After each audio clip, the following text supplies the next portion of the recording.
வந்து எங்க உள்ளம் முருகிய வேண்டி நின்றோம் வேலையா. அழகு என்றாலே முருகன் தானையா, எங்க அழகு சுந்தரம் பார்க்க கேட்க அருள் புரிவாயா.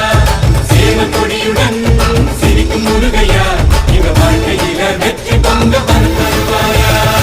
ஆறுபட வீடு கொண்ட முருகனுக்கு அரோகரா, அப்பானுக்கு பாடம் சொன்ன சுப்பனுக்கு அரோகரவும் பேர சொல்லி இந்த ஊரே வந்தோம் உன்னை தேடி வந்து எங்க உள்ளம் முருகிய வேண்டி நின்றோம் வேலை.